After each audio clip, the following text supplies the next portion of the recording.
TV shows, media, and video games. What exactly do all these three things have in common? Is it the fact that they feature greedy gunslinging cowboys who don't blink or think twice when pressing the trigger? Or is it the fact that I haven't seen sunlight in many days consuming these three things? It's safe to say that after my extensive research in my office, I have come up with the most cowboyous, cowabunga ranking of all the cowboys of all time. One can even argue that these are the best type of characters because we can easily see ourselves in them. We're all walking down a lonely path of sorts that no one but ourselves understand. I too find myself lassoing people that wronged me in the past sometimes. Looking at you, Jonathan. But as much as I love them, at the end of the day, I'm still a fan. I'm not the actual real deal. So, without further ado, I think it's time to rank the people who are actually about this life. Who better to start this list than a man who defined a generation? Maybe not this generation, but everybody before this knew who he was. He didn't need to say anything. All he needed to do was just stare at you. And you knew. You knew you were dead man walking. This man was so badass, he didn't even have a name. He was so badass that he convinced me when I was younger that Blondie was his name.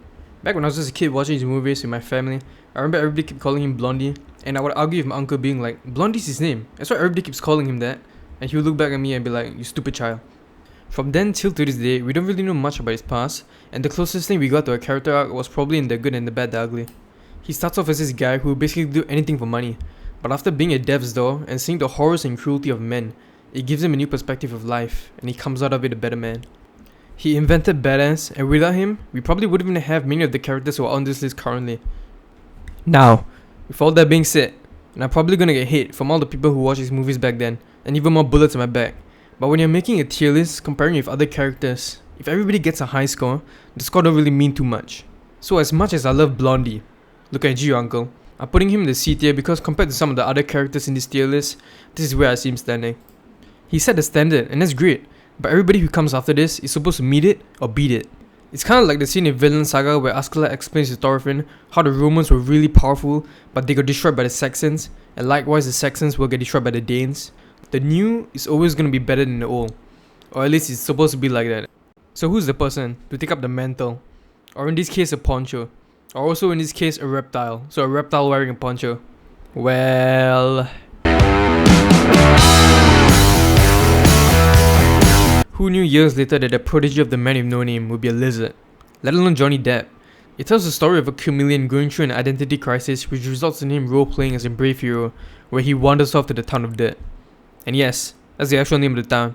He starts off the movie being a phony, and he ends the movie becoming the real thing. You know, art should always be something that everybody takes different things out of. The one thing I think majority of people will take away from Rango's tale is that no man can walk out of his own story. There's no escaping who you are and the life experiences that shape you. It's a powerful message saying everybody is bound to their own lives, and you gotta confront your story to become something greater. However, what I took from Rango's story is that you can always fake it till you make it. Rattlesnake Jake had no right being that terrifying for a snake in the kids' room. I'll be shaking my boots and I'm a 24-year-old grown man. He had such a big presence in all those scenes, he almost felt like an unstoppable force of nature.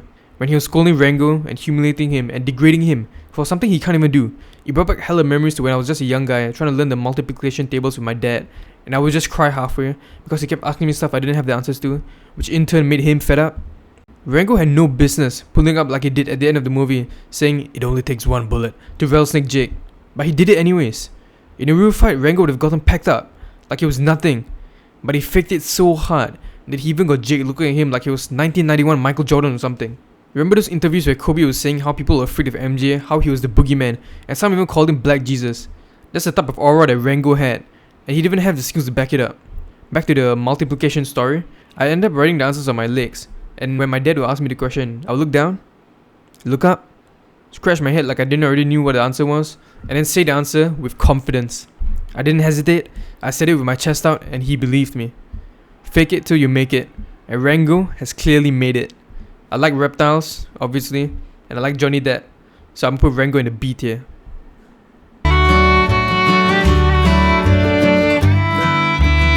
Spike is kind of like the black sheep among gunslingers. He sticks out like a sore thumb, but in a good way.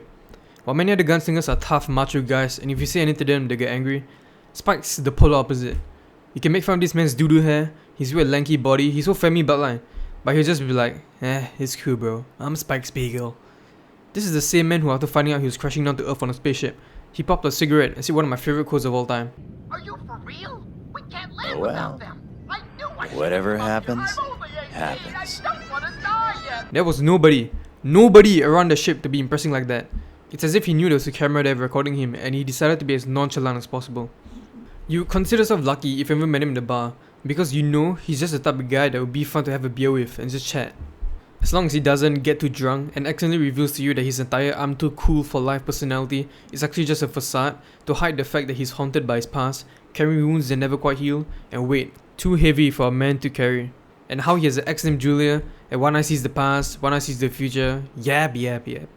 But the more you watch the show, the more you understand who the real Spike is, and how much of a tragic character he really is. The start of the show is probably his lowest point, where he's just going from bounty to bounty without a single purpose in his life, missing how things used to be.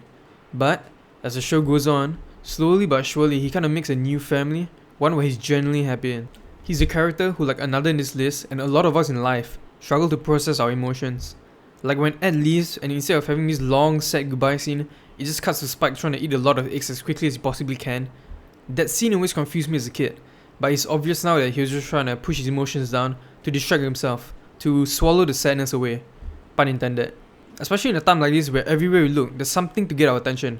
How many of us, when we get a certain feeling, we actually take the time to sit down and process it? I know I don't. When I found out my favorite Pokemon was actually a Groomer in disguise, I also took out a bunch of eggs from my fridge and started swallowing them as quickly as I possibly could. I always thought that Spike could have had a thing with Faye if he just tried.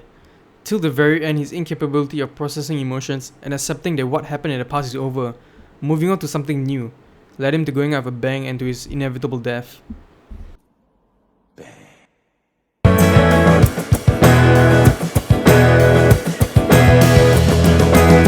You know, where I come from growing up, it kind of felt like there were 3 things that we were supposed to pick from as a child and die on the hill. Number 1 was Digimon, number 2 was Pokemon, and number 3, the less popular cousin of the bunch, Slugterra. I'm not that up to date with the internet, so I don't really know how popular this show really is, but it always felt like an underground show, a low-key kind of show, which is kind of fitting if you know the premise. Slugterra is basically like our world, but with a whole second world beneath the surface, full of living life and a whole new ecosystem. Don't be too surprised, but there's slugs, and a lot of them. And for a long time, the plot was basically just going around befriending these slugs and capturing them, and then using them in battle. But that's where Slugterra deviates from its similar cousins. And you best believe, I watched all the slow-moving slideshows with chill music in the background as a kid. If this doesn't scream ideal male fantasy, I don't know what does. Ancient beings have been living in the place, there's a whole battle between light and dark, the main villain is named Black, but he wasn't actually black. Maybe that's why he was the villain, because he was claiming to be something he isn't. I don't know. It's been a while since I watched the show. Everybody rides mechanical animals named Mecha Beasts, and on top of all of this, our main guy, Eli Shane. When his father, the most famous gunslinger, dies and so-called disappears, he asks his 15-year-old son Eli to travel to Slugterra to bring balance. A typical hero's journey. But let me pause for a second. You telling me this man was absent for most of his son's life? No baseball throwing and catching fun, daddy and son, nothing. But for his 15th birthday present, he gets sent to a place where he has a big red target on his back and where he can die in the worst way possible. Is it really surprising why Eli didn't react when he got the message that his daddy was dead? But despite all the odds, Eli did go down there and carve out a name for himself. I don't really have much to say about Eli as a character though. Sometimes in TV shows, the protagonist is just there for us to use him as our eyes to experience the world. I don't want to keep comparing it to Pokemon, but it's something like how Ash Ketchum is. And yes, he does grow throughout the show, but ultimately he's just there for us to experience the Pokemon world. There's absolutely nothing wrong with that. Simple is simple because it works. Unfortunately, the show was cancelled and was left on a cliffhanger, so we would never really know how Eli's story plays out. But for what it was, Eli and Slugterra did his job. It was a fun, amazing sci-fi western show for kids that adults can enjoy. But Saruf, you're making this video about gunslingers? Eli shoots slugs, not bullets. It doesn't... To me, shooting multiple endangered wildlife species out of a gun in battle is always gonna be as cool, if not cooler, than slinging normal bullets. That fact alone, I'm gonna put Eli in B tier. Also cause he doesn't really have a good father figure in his life, so it's more of a pity party than me actually thinking he goes in B tier. Alright, that's about it. I want to make a full-out video speaking about way more characters like Arthur Morgan, John Marston, but I just didn't have the time. I'm new to this, so people have told me that I needed a strong outro to leave a strong impression on my audience. And to that, I say...